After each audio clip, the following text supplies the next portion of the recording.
नमस्कार दोस्तों, स्वागत है आपका स्टडी विद सिलेक्टर्स में। और डेली करंट अफेयर का हम जो सेशन लेकर आते हैं आ गए उसमें नेक्स्ट वीडियो लेकर। तो आज है 17 मई 2024। तो 17 मई का करंट अफेयर देखेंगे हम हर रोज़ की तरह। जो हमारा पैटर्न होता है 20 ऑब्जेक्टिव टाइप के प्रश्न देखेंगे, 5 वन लाइनर का प्रश्न देखेंगे और एक सवाल हमने आपको जो दिया था उसका जवाब हम बताएंगे और एक सवाल आपसे पूछेंगे जिसका जवाब आपको कमेंट बॉक्स में देना होगा। ये हमारा हर रोज़ का पैटर्न होता है और ये टोटल 20 से 25 मिनट में हमारे द्वारा कवर कराया जाता है। जो पूरे यूट्यूब में सबसे कम समय में सबसे ज़्यादा वैल्यू एडेड मटेरियल आपको उपलब्ध कराया जाता है। इसका पीडीएफ जो है पाने के लिए डिस्क्रिप्शन में टेलीग्राम का जो लिंक है वहाँ से आप इसको डाउनलोड कर सकते हैं। तो देखते हैं आज 17 मई का जो करंट अफेयर है उसमें से पहला क्वेश्चन देखते हैं। आगे चलने से पहले आप सभी से एक बार अपील करते हैं कि अभी तक यदि आपने हमारे चैनल स्टडी विद सिलेक्टर्स को सब्सक्राइब नहीं किया है तो प्लीज़ इसको सब्सक्राइब कर लें, बेल आइकन का प्रेस ज़रूर कर लें क्योंकि वहाँ पर जो भी हम वीडियो डालेंगे तो उसका सबसे पहले नोटिफिकेशन आप तक पहुँचता रहेगा। देखते हैं पहला क्वेश्चन 17 मई के करंट अफेयर का। तो पहला क्वेश्चन कह रहा है, हाल ही में शरद चंद्र पवार की राष्ट्रवादी कांग्रेस पार्टी को कौन सा चुनाव चिन्ह आवंटित किया गया है? ऑप्शन ए कमल का फूल, ऑप्शन बी गेहूँ काटता किसान, ऑप्शन सी तरहा बजाता व्यक्ति और ऑप्शन डी हंसिया। तो शरद चंद्र पवार की एक जो नई पार्टी है जिसका नाम है राष्ट्रवादी कांग्रेस पार्टी, उसको कौन सा चुनाव चिन्ह जो है वो आवंटित किया गया है? ये किसके द्वारा आवंटित किया जाता है? ये चुनाव आयुक्त के द्वारा जो है आवंटित किया जाता है। तो उनका जो चुनाव चिन्ह है वो क्या है? तो उनका चुनाव चिन्ह जो है शरद चंद्र की पार्टी राष्ट्रवादी कांग्रेस पार्टी का तरहा बजाता हुआ जो व्यक्ति है वो उनका चुनाव चिन्ह है। क्वेश्चन नंबर 1 का आंसर होगा ऑप्शन सी तरहा बजाता व्यक्ति। आगे देखते हैं क्वेश्चन नंबर 2। क्वेश्चन नंबर 2 में कह रहा है, हाल ही में आईएनएस किल्टन किस देश की यात्रा पर गया है? ऑप्शन ए में कह रहा है Japan, option B Vietnam, option C Indonesia और ऑप्शन डी फिलीपींस। तो आईएनएस किल्टन जो है वो किस देश की यात्रा पर गया है? तो इसका सही आंसर क्या होगा? इसका सही आंसर होगा ऑप्शन बी वियतनाम देश है, वहाँ पर आईएनएस किल्टन जो है यात्रा पर गया है।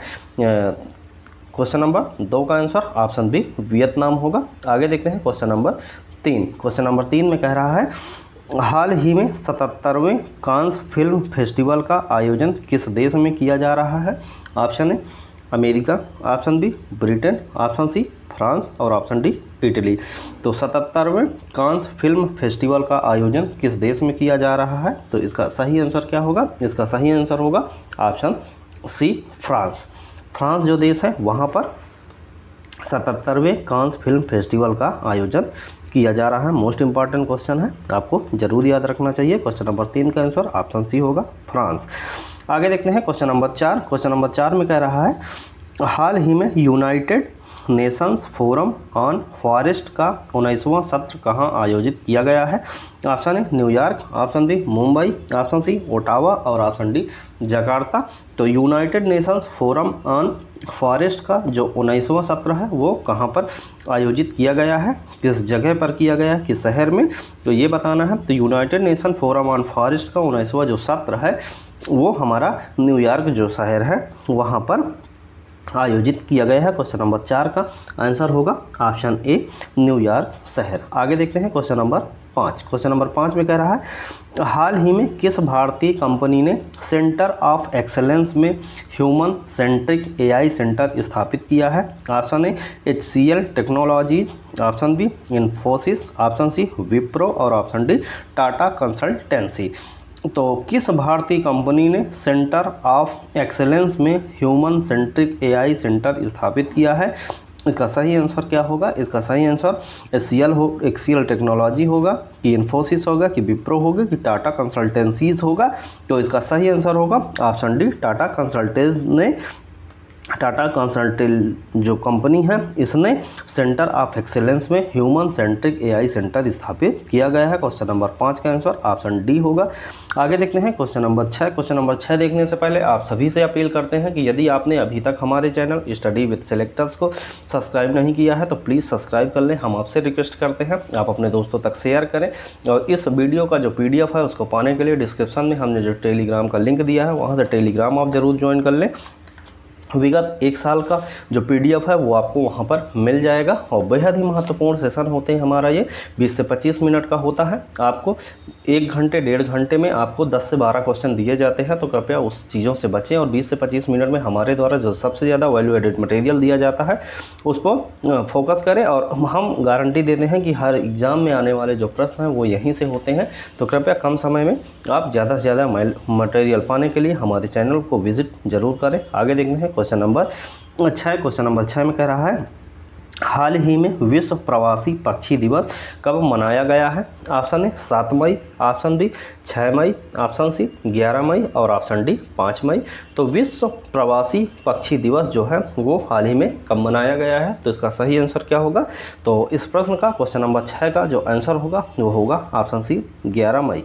11 मई को विश्व प्रवासी पक्षी दिवस मनाया गया है। क्वेश्चन नंबर 6 का आंसर ऑप्शन सी 11 मई होगा। आगे देखते हैं क्वेश्चन नंबर 7। क्वेश्चन नंबर 7 में कह रहा है, हाल ही में अप्रैल माह की female player of the month Hayley Matthews किस देश से संबंधित है? Option A South Africa, option B Australia, option C New Zealand और ऑप्शन डी वेस्ट इंडीज। तो अप्रैल महीने जो अप्रैल 2024 है उस महीने के लिए female player of the month जो है जिनका नाम है हेली मैथ्यूज, तो वो किस देश से संबंध रखती हैं हमें ये बताना है। तो उस देश का नाम क्या है? साउथ अफ्रीका है, ऑस्ट्रेलिया है, न्यूजीलैंड है या वेस्ट इंडीज है? तो इसका सही आंसर क्या होगा? इसका सही आंसर होगा ऑप्शन डी वेस्ट इंडीज। जो हम वेस्ट इंडीज की खिलाड़ी हैं हेली मैथ्यूज, जिनको अप्रैल माह का female player of the month घोषित किया गया है। क्वेश्चन नंबर 7 का आंसर ऑप्शन डी होगा। आगे देखते हैं क्वेश्चन नंबर 8। क्वेश्चन नंबर 8 में कह रहा है, हाल ही में अरब सागर में शार्क और किरणों से संबंधित अनुसंधान के लिए भारत और किस देश ने समझौता किया है? Option A Yemen, option B Oman, option C Saudi Arab और ऑप्शन डी जापान। तो एक बार प्रश्न फिर से देखते हैं। कह रहा है, हाल ही में अरब सागर में शार्क और किरणों से संबंधित अनुसंधान के लिए भारत और किस देश ने समझौता किया है? तो इसका सही जो आंसर होगा वो क्या होगा? यमन, ओमान, सऊदी अरब, जापान में से कौन सा होगा? तो इसका सही आंसर है ऑप्शन बी ओमान जो देश है उसने अरब सागर में शार्क और किरणों से संबंधित अनुसंधान के लिए भारत के साथ जो है समझौता किया है। क्वेश्चन नंबर 8 का आंसर होगा ऑप्शन बी ओमान। आगे देखते हैं क्वेश्चन नंबर 9। क्वेश्चन नंबर 9 में कह रहा है, हाल ही में भारत में चीन के राजदूत कौन बने हैं? Option A Sun Weidong, option B Wei Wei, option C Xu Feihong, option D Le Yucheng.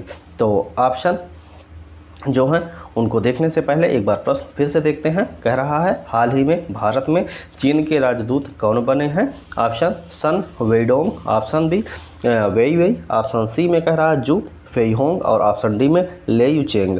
तो इनका सही नाम क्या है? भारत में जो चीन के राजदूत अभी नियुक्त किए गए हैं तो उनका सही नाम है जू फेईहोंग। जू फेईहोंग को अभी हाल ही में जो है भारत में चीन का राजदूत नियुक्त किया गया है। क्वेश्चन नंबर 9 का जो आंसर होगा वो होगा ऑप्शन सी जू फेईहोंग। आगे देखते हैं क्वेश्चन नंबर 10। क्वेश्चन नंबर 10 में कह रहा है, हाल ही में राष्ट्रीय महिला हॉकी लीग 2024-25 के पहले चरण का विजेता कौन रहा है? Option A Gujarat, option B Madhya Pradesh, option C Jharkhand और ऑप्शन डी हरियाणा। तो राष्ट्रीय महिला हॉकी लीग 2024-25 के पहले चरण का जो विजेता है वो घोषित हो गया है। उसका नाम हमें बताना है कि कौन है वो विजेता, कौन सा राष्ट्रीय महिला हॉकी लीग 2024-25 के पहले चरण का। तो इसका सही आंसर क्या होगा? इसका सही आंसर होगा ऑप्शन डी हरियाणा राज्य के जो राष्ट्रीय महिला हॉकी लीग है उसने जो हरियाणा राज्य है उसने विजेता रहा है। कौन से? पहले चरण में राष्ट्रीय महिला हॉकी लीग 2024-25 में। तो क्वेश्चन नंबर 10 का आंसर ऑप्शन डी होगा। आगे देखते हैं क्वेश्चन नंबर 11। क्वेश्चन नंबर 11 देखने से पहले एक बार हम फिर से आपसे अपील करते हैं कि यदि आपने अभी तक हमारे चैनल स्टडी विद सिलेक्टर्स को सब्सक्राइब नहीं किया है तो प्लीज़ सब्सक्राइब करें, ज़्यादा से ज़्यादा लोगों तक शेयर करें और सब्सक्राइब करने के लिए रिक्वेस्ट करें। हम आपसे रिक्वेस्ट करते हैं, हम आपसे हाथ जोड़ के रिक्वेस्ट करते हैं कि ज़्यादा से ज़्यादा लोगों तक इस वीडियो को शेयर करें, इसका PDF शेयर करें, ज़्यादा से ज़्यादा लोगों को सब्सक्राइब करने के लिए प्रेरित करें।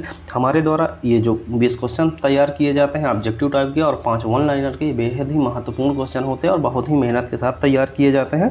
तो हमारी मेहनत को सफल बनाएं और ज़्यादा से ज़्यादा लोगों तक ये शेयर करें। हम आपसे वादा करते हैं कि आने वाले जो भी एग्ज़ाम है वहाँ पर करंट अफेयर के 100% क्वेश्चन जो है वो आपको यहीं से देखने को मिलेंगे। और विगत जो प्रश्न हुए हैं, जो पेपर हुए हैं प्रश्न पत्र में, 90% से ज़्यादा क्वेश्चन हमारे इस सेशन से ही आते रहे हैं। हम हर रोज़ 20 क्वेश्चन लेकर आते हैं। इस प्रकार से हम एक महीने में लगभग आपको 600 जो है वो करंट अफेयर का ऑब्जेक्टिव टाइप के प्रश्न करवाते हैं और लगभग 150 ये हमारे जो होते हैं ये हमारे वन लाइनर के रूप में जो प्रश्न होते हैं वो करवाते हैं।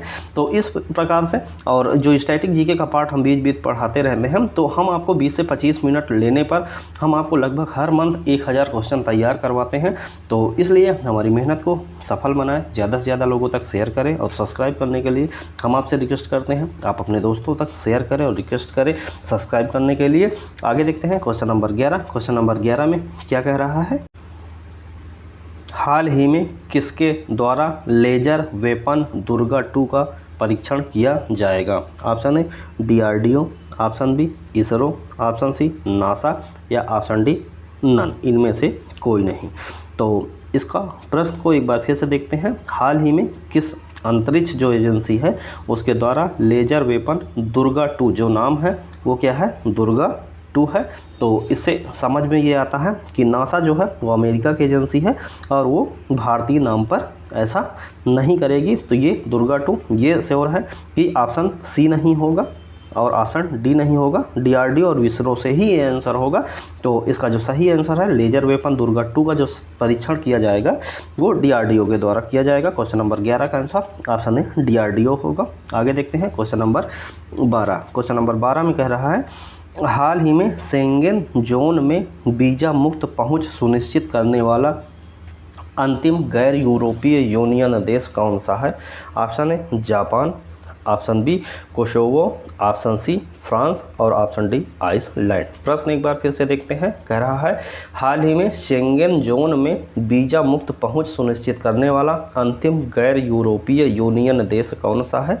जापान, कोसोवो, फ्रांस और आइसलैंड। तो इसमें से जो सही आंसर होगा वो होगा ऑप्शन बी कोसोवो जो देश है उसने शेंगेन जोन में वीज़ा मुक्त पहुंच सुनिश्चित करने वाला अंतिम और गैर यूरोपियन यूनियन देश है। क्वेश्चन नंबर 12 का जो आंसर होगा वो होगा ऑप्शन बी कोसोवो। आगे देखते हैं क्वेश्चन नंबर 13। क्वेश्चन नंबर 13 में कह रहा है, हाल ही में भारत की पहली महिला पिच क्यूरेटर कौन बनी है? Option A Sana Mir, option B जयंसिथा कल्याण, ऑप्शन सी गीतिका कौल और ऑप्शन डी इनमें से कोई नहीं। प्रश्न एक बार फिर से देखते हैं। हाल ही में भारत की पहली महिला पिच क्यूरेटर कौन बनी है? तो इसका सही आंसर क्या होगा? इसका सही आंसर होगा ऑप्शन बी जयंसिथा कल्याण जो है वो पहली महिला पिच क्यूरेटर अभी नियुक्त हुई हैं। क्वेश्चन नंबर 13 का आंसर ऑप्शन बी होगा। जब हम क्वेश्चन को रिपीट करने के लिए बोलते हैं, जब हम एक बार क्वेश्चन पढ़ते हैं उसके बाद हम ऑप्शन को बताते हैं आपको, तो ऑप्शन पढ़ाने के बाद जब हम क्वेश्चन जब फिर से रिपीट करते हैं तब तक आपको आंसर देना होता है, वो आपको आंसर देने के लिए टाइम होता है, इसलिए हम दोबारा प्रश्न को रिपीट करते हैं। तो कृपया उसका सही आंसर जो है वो कमेंट बॉक्स में आप देते रहें और आगे ये बार बार प्रैक्टिस करते रहेंगे तो आपको ये हो जाएगा कि हाँ ऑप्शन कैसे एलिमिनेट किए जाते हैं। आगे देखते हैं क्वेश्चन नंबर 14। क्वेश्चन नंबर 14 में कह रहा है, हाल ही में चर्चा में रहा वाइब्रेंट विलेज प्रोग्राम भारत और किस देश की सीमा पर चलाया जा रहा है? Option A Britain, option B Maldives, option C America और ऑप्शन डी चीन। तो चर्चा में रहा है तो वाइब्रेंट विलेज प्रोग्राम भारत और किस देश की सीमा पर चलाया जा रहा है? तो इसका सही आंसर क्या होगा? इसका सही आंसर तो आपको पता ही होगा क्योंकि ये प्रश्न जो है वो 16 मई को भी हमारे द्वारा बताया गया था, ये यहाँ पर रिपीट हुआ है, इसके लिए हम आपसे माफ़ी मांगते हैं। हम प्रश्न को ध्यान नहीं दे पाए और यहाँ पर ये प्रश्न रिपीट हुआ है, तो ये क्वेश्चन जो है ये आपको आना चाहिए। यदि आपको ये क्वेश्चन का आंसर नहीं आ रहा है तो इसका मतलब यही है कि आप जो है वो ध्यान से प्रश्नों को नहीं देखते हैं और आपको जो है आपकी कमज़ोर है या आपको याद रखने की क्षमता कम है, तो कृपया इस चीज़ पे आप काम करें। ये क्वेश्चन जो था ये 16 मई को भी पढ़ाया गया था। आगे देखते हैं क्वेश्चन नंबर 15। क्वेश्चन नंबर 15 का है, हाल ही में किसे सतर्कता आयुक्त नियुक्त किया गया है? Option A S Rajiv, option B M Naik, option C R Lakshmi Rao, option D Nalin Negi. तो हाल ही में किसे सतर्कता आयुक्त नियुक्त किया गया है? भारत का सतर्कता आयुक्त जो है वो नियुक्त किया गया है। तो इसका सही आंसर क्या होगा? इसका सही आंसर होगा ए एस राजीव को जो है वो हाल ही में सतर्कता आयुक्त नियुक्त किया गया है। क्वेश्चन नंबर 15 का आंसर ऑप्शन ए होगा ए एस राजीव। आगे देखते हैं क्वेश्चन नंबर 16। क्वेश्चन नंबर 16 में कह रहा है, हाल ही में किसने ग्लोबल एक्सीलेंस अवार्ड जीता है? Option A Deepika Soren, option B Rashmi Kumari, option C Chandrakant Satija और ऑप्शन डी तक्षवी बघानी। तो इसका सही आंसर क्या होगा? ग्लोबल एक्सीलेंस अवार्ड जो है हाल ही में किसने जीता है? तो इसका सही आंसर क्या होगा? क्वेश्चन नंबर 16 का सही आंसर जो होगा वो होगा ऑप्शन सी चंद्रकांत सतीजा जो हैं उनको हाल ही में ग्लोबल एक्सीलेंट अवार्ड से सम्मानित किया गया है। क्वेश्चन नंबर 16 का जो आंसर होगा वो होगा ऑप्शन सी चंद्रकांत सतीजा। आगे देखते हैं क्वेश्चन नंबर 17। क्वेश्चन नंबर 17 देखने से पहले आप सभी से अपील करते हैं कि हमारा चैनल स्टडी विद सिलेक्टर्स जो है उसको सब्सक्राइब करें, ज़्यादा से ज़्यादा लोगों तक शेयर करें और इसका वीडियो पाने के लिए डिस्क्रिप्शन में टेलीग्राम का जो लिंक है वहाँ पे जाएंगे तो आपको हर रोज़ की वहाँ पर पीडीएफ आपको उपलब्ध हो जाएगी। हमारे द्वारा ये जो प्रोग्राम चलाया जाता है ये फ्री ऑफ कास्ट होता है और ज़्यादा से ज़्यादा लोगों तक शेयर करें जिससे ज़्यादा से ज़्यादा लोगों तक उनका जो तैयारी है वो अच्छी लेवल पे पहुँचे। और हम आपसे एक अपील करते हैं कि यदि आप हमारे चैनल को छोड़कर यदि आप कहीं भी करंट अफेयर देखते हैं तो आपको 1.5 से 2 घंटे लगाए जाते हैं, कितने, जिसमें ज़्यादा से ज़्यादा 10 से 15 क्वेश्चन दिए जाते हैं, जबकि हमारे द्वारा 20 ऑब्जेक्टिव टाइप के प्रश्न तथा 5 वन लाइनर के प्रश्न आपको उपलब्ध करवाए जाते हैं, वो भी मात्र 25 मिनट में। और इसमें भी जो हम 25 क्वेश्चन पढ़ाते हैं ये तो रिटन फॉर्म में देते हैं, इसके साथ जो हम स्टैटिक जीके का पार्ट जो भी हम कवर करवाते हैं वो आपको अलग से है। तो ओवरऑल जो हमारे क्वेश्चन होते हैं वो 30 प्लस क्वेश्चन हो जाते हैं, तो और वो आपको 20 से 25 मिनट में ही मिलते हैं। तो कृपया आप ऐसे लोगों से बचें जो आपको 1.5 से 2 घंटे लेते हैं, कितना, 10 से 15 क्वेश्चन पढ़ाने में। और क्योंकि यहाँ पर आपको स्टैटिक जीके वो उतना डिटेल से पढ़ाया जाता है जिसमें आप हर रोज़ टाइम बर्बाद करते हैं। कृपया मार्केट में जाएं, एक किताब खरीदें और एक उस बुक से आप यदि डेली आधा घंटा देते हैं, डेली आप आधा घंटा देते हैं तो उस आधा घंटा देने पे आप जैसे लगभग 2 महीने में पाएंगे कि आप स्टैटिक जीके पर एक अच्छी कमांड पकड़ में आ चुकी है। लेकिन आपको करंट अफेयर के नाम पर आप वहाँ टाइम वेस्ट करते रहते हैं। स्टैटिक जीके आपको पढ़ाया जाता है लेकिन वो स्टैटिक जीके हर रोज़ वही रिपीट करते हुए आपको टाइम लिया जाता है। तो कृपया ऐसी चीज़ों से बचें। हमारा चैनल जो है वो आपको 20 से 25 मिनट में ही, ये ऐसा समय है कि इस समय को आप बहुत ज़्यादा यूटिलाइज कर सकते हैं। 20 से 25 मिनट आपके 24 घंटे में 20 से 25 मिनट में आपको जो करंट अफेयर का सेशन है वो बहुत ही अच्छा हो जाएगा। तो कृपया हमारे चैनल को आप सब्सक्राइब करें और हमें फॉलो करें। हमारे द्वारा जो पढ़ाया जाता है क्वेश्चन सीधे आपको एग्ज़ाम में देखने को मिलते हैं। आगे देखते हैं क्वेश्चन नंबर 17। क्वेश्चन नंबर 17 में कह रहा है, हाल ही में वित्तीय वर्ष जो 2024 है में कौन सा देश भारत का सबसे बड़ा व्यापारिक भागीदार बना है? तो FY जो है वो क्या है? फाइनेंशियल ईयर होता है। फाइनेंशियल ईयर वित्तीय वर्ष जो होता है वो कब से कब होता है? 1 अप्रैल से 31 मार्च, ये जो है वित्तीय वर्ष होता है। 1 अप्रैल से 31 मार्च जो है वो वित्तीय वर्ष होता है। नया और जो ईयर होता है वो 1 जनवरी से 31 दिसंबर होता है। तो वित्तीय वर्ष जो होता है वो ऑफिसों में यही चलता है 1 अप्रैल से 31 मार्च। तो उसमें देश जो है भारत का सबसे बड़ा जो व्यापारिक भागीदार है वो कौन सा देश है? ऑप्शन ए में कह रहा है न्यूजीलैंड है, ऑप्शन बी में कह रहा है साउथ अफ्रीका है, ऑप्शन सी में कह रहा है चाइना है या ऑप्शन डी में कह रहा है जापान है। तो इसका सही आंसर क्या होगा? फाइनेंशियल ईयर 2024 जो है इसका मतलब है कि 1 अप्रैल 2023 से 31 मार्च 2024, ये जो फाइनेंशियल ईयर का मतलब है वो 1 अप्रैल 2023 से लगाकर 31 मार्च 2024 तक में भारत का सबसे बड़ा जो व्यापारिक भागीदार रहा है वो कौन सा देश रहा है? वो रहा है चाइना, चीन। क्वेश्चन नंबर 17 का आंसर ऑप्शन सी होगा। आगे देखते हैं क्वेश्चन नंबर 18। क्वेश्चन नंबर 18 में कह रहा है, हाल ही में सीनियर नेशनल्स रेसिंग चैंपियनशिप 2024 का आयोजन कहाँ किया जा रहा है? Option A Bengaluru, option B Jaipur, option C Mumbai, option D New Delhi.